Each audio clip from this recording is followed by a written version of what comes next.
चालू आहे पेढी प्रकल्पाचे हे पूर्णतः निकृष्ट दर्जाचे असून याच्यात कोणतेच मूल्यमापन केल्या गेले नाही आहे। खार पाण्याचा पट्टा असल्यामुळे इथं धरण सक्सेस होऊ शकत नाही। इथल्या कास्तकाराच्या 1 लाखानं खरेद्या करून त्यांना पूर्ण मोबदलाही नाही दिला आणि हे निष्क्रिय काम करून धरणाचं काम निष्क्रिय झालेलं आहे। इथं मुरुम टाकला नाही आहे, पिवळी माती वापरलेली आहे आणि हे धरण आता खसून राहिलेलं आहे।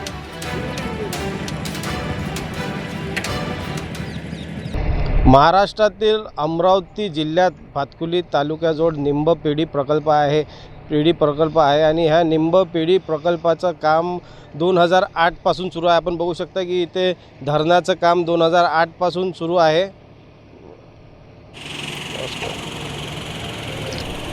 प्रकल्पात 8487 मीटर लांबीचं धरण, 123 मीटर लांबीचा स्लिपवे आणि डिसेंटसह लेफ्ट बँक कालवा 21 किलोमीटर व राईट बँक कालवा 11 किलोमीटर याचा समावेश आहे। धरण हे परिसरातील शेती, पाणी पुरवठा आणि जनजीवनासाठी अत्यंत महत्त्वाचं असते। मात्र हे धरण आपण बघू शकता की या ठिकाणी निकृष्ट दर्जाचे काम झाल्यामुळे या गंभीर परिणाम इथल्या गावकऱ्यांना भोगावं लागत आहे। जसं बघता की धरण बांधताना सर्वात महत्त्वाचं असते मजबूत पाया, योग्य मुरुम व दगडाचा वापर वैज्ञानिक पद्धतीने भरावे, कारण तसेच पाण्याचा दाब सहन करू शकेल अशी रचना यावर केली असते। मात्र यासोबतच साईड वॉल, स्लिपवे आणि संरक्षण भिंतीची मजबूतीही तितकीच आवश्यक असते। मात्र संबंधित ठिकाणी करण्यात आलेल्या निकृष्ट दर्जाच्या कामामुळे धरणालगतची जमीन खचल्याचे प्रकार समोर आला आहे। यामुळे परिसरातील शेतजमीन, घर आणि नागरिकांच्या सुरक्षिततेवर मोठा प्रश्न निर्माण झाला आहे। चालू आहे पेढी प्रकल्पाचे हे पूर्णतः निकृष्ट दर्जाचे असून याच्यात कोणतेच मूल्यमापन केल्या गेले नाही आहे। त्यामुळे ही क्वालिटी पूर्णपणे खराब आहे। तसेच या ठिकाणी पेढी प्रकल्पातील जे प्रकल्प बाधित लोक जे आहे यांना अजून रोजगारसुद्धा उपलब्ध झालेला नाही।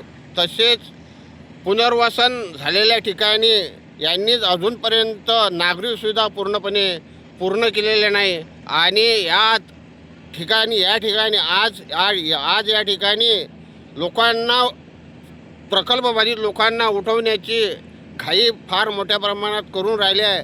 परंतु आज या ठिकाणी प्रत्यक्ष जी दिवाल आहे, सीओटी आहे, ही पूर्णपणे ध्वस्त झालेली आहे आणि त्या ध्वस्त झालेल्या तसेच या बांधकामाची शासनाने त्वरित चौकशी करावी अशी मी आपणातर्फे विनंती करतो। गावकऱ्यांची अशी तक्रार आहे की इथे अत्यंत निकृष्ट दर्जाचं काम होत आहे आणि इथे पिवळी माती वापरण्यात आली आहे। त्यामुळे इथल्या जागा हे खच्चीकरण होत आहे। जसं आपण बघू शकता की इथे मोठ्या प्रमाणात जमिनीला भेगासुद्धा पडलेल्या आहेत आणि त्यामुळे इथली जमीन खचत चाललेली आहे। हा खार पाण्याचा पट्टा असल्यामुळे इथं धरण सक्सेस होऊ शकत नाही। तरी शासनाने इथं जबरदस्तीने धरण केलं आणि इथल्या कास्तकाराच्या 1 लाखानं खरेद्या करून त्यांना पूर्ण मोबदलाही नाही दिला आणि हे निष्क्रिय काम करून धरणाचं काम निष्क्रिय झालेलं आहे। इथं मुरुम टाकला नाही आहे, पिवळी माती वापरलेली आहे आणि हे धरण आता खसून राहिलेलं आहे। तरी शासनाने इकडे लक्ष देऊन हे काम मजबूत करावं अशी मी विनंती करतो।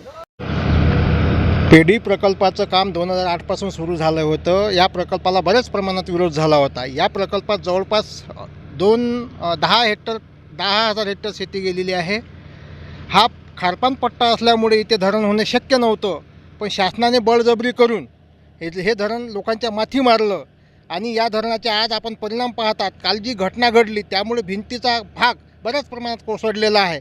जर ह्या धरणात पाणी जर असतं तर त्यामुळे वाशेवाडी, भातकुली हे गाव सरसगट वाहून गेलं असतं। त्यामध्ये बऱ्याच प्रमाणात लोकांची जीवितहानी झाली असती।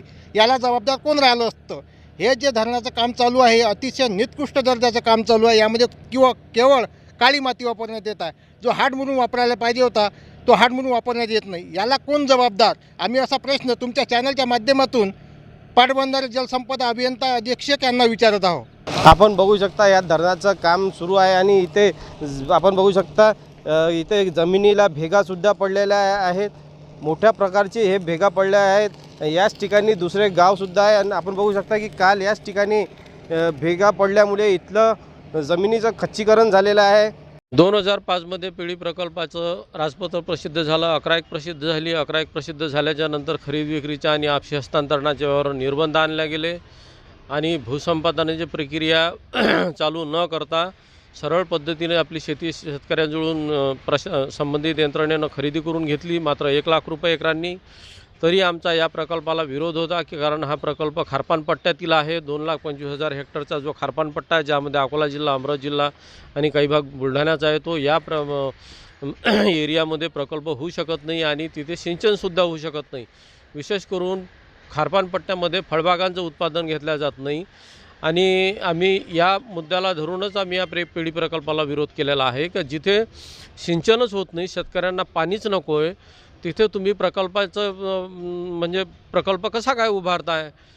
तर त्यांनी उडवीचे उत्तरं देऊन प्रकल्प लादण्याचा त्यांनी यशस्वी प्रयत्न केलेला आहे आणि जिथे खडकाळ भाग आवश्यक होता तिथे पूर्ण काळी माती आहे आणि काळी माती असल्याकारणाच्यानं त्या प्रकल्पाला पूर्ण मजबूती येणे शक्य नव्हती. त्याचे परिणाम आता आपल्याला दिसायला लागलेले आहेत.